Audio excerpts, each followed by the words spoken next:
Hindi po maganda itong pagpapakita ng panloloko at arrogance of power ni Marcos na parabang wala siyang pakialam kung milyon-milyon man ang mga Pilipino na sinasalanta ng tuloy-tuloy na pagbaha, dulot ng walang humpay na pagbuhos ng pag-ulan at lalo pang paglakas ng hanging habagat o yung southwest monsoon.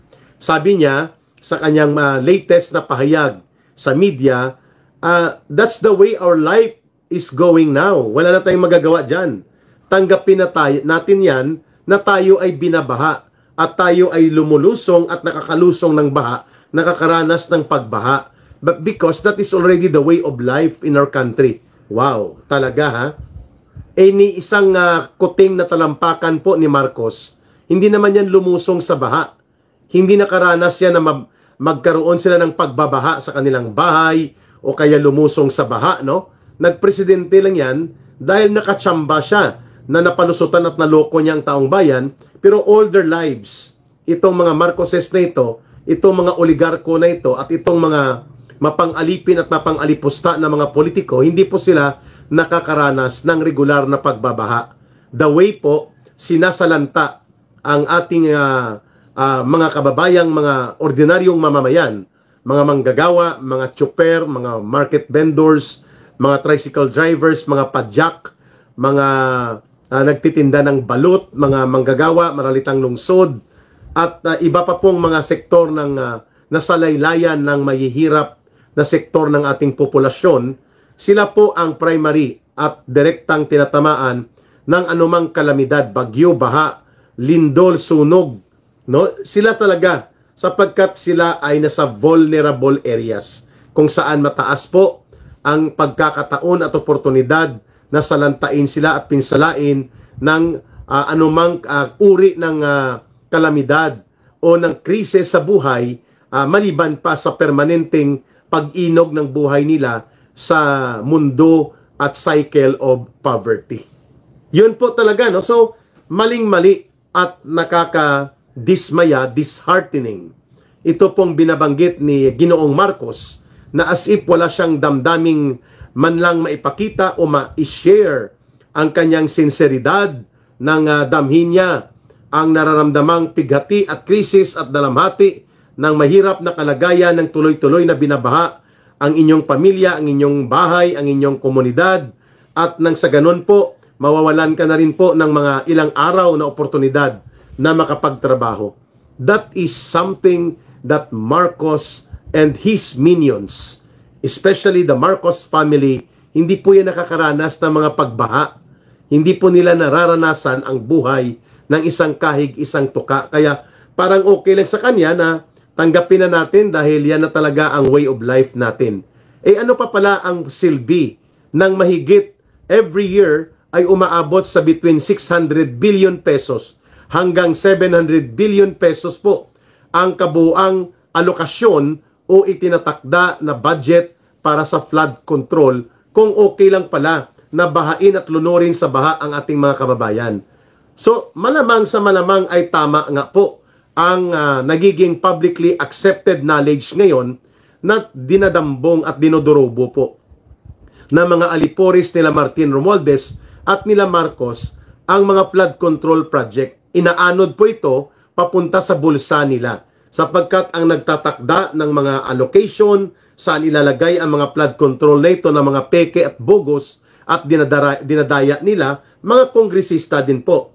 And mayroong mga ilang senador na posibleng na-involved dito, kaya dapat nga mabusisi at mabuksan ito. At ang mga kongresista, maliban na sila din po ang nagtatakda kung saan at anong mga uri ng diskarte sa kunwari flood control project, sila din po ang nangungontrata. Ang kanilang pamilya ang nangungontrata nito. All of them, almost 85% ng miyembro ng House of Tambaluslos, yung lower house ng Kongreso, 85% of them ay nangungulimbat ng pondo sa pamamagitan ng pangungontrata ng mga proyekto na madaling itago, madaling lusutan, madali pong imaniobra at mawawala. Kasi sasabihin lang nila nandyan dati, kagaya ng binabanggit ni Marcos, nandyan ang mga flood control projects. na overwhelm lang ng baha, mga kababayan. Ibig sabihin po, madaling lusutan. Idideklara lang nila sa audit observation o sa mga pag-evaluate ng kanilang proyekto na nagkaroon po ng mga malalakas na pagbuhos ng ulan kaya nasira na anod. So wala ka nang babalikan pa for audit review and evaluation. Ang resulta niyan ay dahil nagkaroon ng force majeure. Ang ibig sabihin po ng force majeure, by force of nature, by circumstance of nature, dahil hindi mo naman makokontrol ang pagbuhos ng ulan, ang tagal at ang volume ng pagbuhos ng ulan, edi nagiging rason tuloy ang pag-ulan para ang kinukulimbat at dinudurubo nila na pera ng mamamayan in the guise of flood control project na sila din po ang nagtatakda, sila ang naglalagay ng pondo, sila din po ang nangungontrata, itong mga kongresistang bulok na ito na kinokonsenti ni Marcos. Of course, may pakinabang siya. May pakinabang sila dyan, no? Sa SOP na yan. Madaling lusutan yan, ano? Kung kaya po, ilulusot lang nila ang dahilan due to force majeure, mawawala na ang mga baha na ito, no? Force majeure, ang spelling po niyan ay M-A-J-U-R-E. Force majeure, no? Mga kababayan. Force of nature. Dahil lumakas at lumawak ang volume and scope of rain o ng ulan, di nawala na po at naanod ang mga flood control project. So hindi po yan tama na sabihin ni Marcos na that's the way our life is already in our daily existence sa Pilipinas. Normal na binabaha tayo. Kaya wag nyo na pong hanapin pa o ikumpara pa ang mga pagbaha na ito versus sa sinasabi po na mga flood control project. Pero hindi pwedeng hindi natin ikumpara at hindi pwedeng hindi natin hahanapin at hindi rin pwedeng hindi natin sisingilin. Sapagkat the other day po, nagkaroon ng virtual press conference itong barker ng Malacanang na si Aling Claire na Way Claro. Claire ang pangalan pero Way Claro mga ginagawang pahayag. At tinatawag din siya minsan pambansang Marites, no? Dahil walang pinagkaiba ito sa mga chismosa sa kanto na ang libangan at ang gawain ay magkarga ng intriga at magsulsul ng kung ano-anong mga fake news at mga pahayag na walang batayan sa katotohanan at very unprofessional para sa isang kunwari tagapagsalita supposedly ng Office of the President. Sabi niya, kasama si Secretary Bunuan ng Department of Public Works and Highways, natapos na daw nila. According to DPWH Secretary, natapos na daw ang 9,000 mahigit na mga flood control project sa buong bansa. At mayroon pong patapos na rin na 5,700 flood control project. Wow! Saan ito? Anong nangyari? Magkano mga budget? Saan ito inilagay? Ano ang nature of flood control project? Ano po ang design nito? Sinong kontraktor nito? At saan po ito ipinatupad? Because these are a huge amount of money.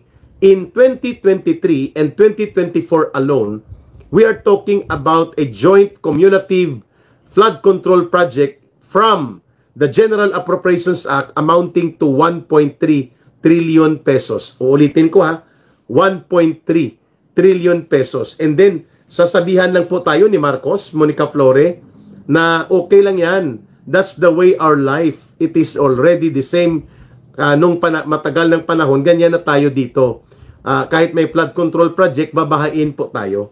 So, matuto na tayong let us live by it, live with it. Matuto na tayong tanggapin yan. Hindi po pwede. Sapagkat okay lang kung alam namin at alam ng sambayan ng Pilipino na hindi nyo po dinodurobo, hindi nyo kinukulimbat at ninanakaw ang hundreds of billions na mga pondo na inyong minamaskara at pinapalusot ng mga flood control project. Siguro medyo hindi mabigat ang dating ng statement ng inutil na presidenteng ito na sasabihin niya, that's the way our life in the Philippines already. What's new about that? No, iyan po ay bulok at baluktot na pagpapahayag ng isang supposedly ay matino at namumuno na leader ng ating gobyerno at ng ating buong bansa. Yan po naging pahayag ni Marcos na matuto na tayong mabuhay na may ganyan talaga, may mga baha kahit may flood control project pa. Wow!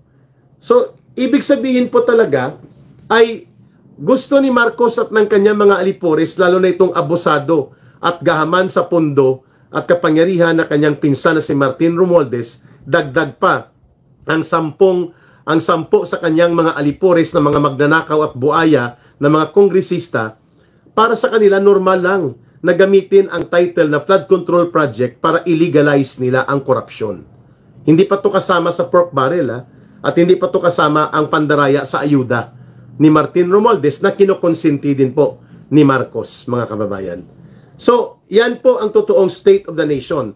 Wala ang 9,000 plus na sabi ng DPWH kahapon or the other day doon sa virtual media briefing nila ng pambansang Marites at pambansang barker ni Marcos na si Claire Castro na 9,000 na daw ang completed na mga flood control projects all over the country at mayroon ding 5,700 underway.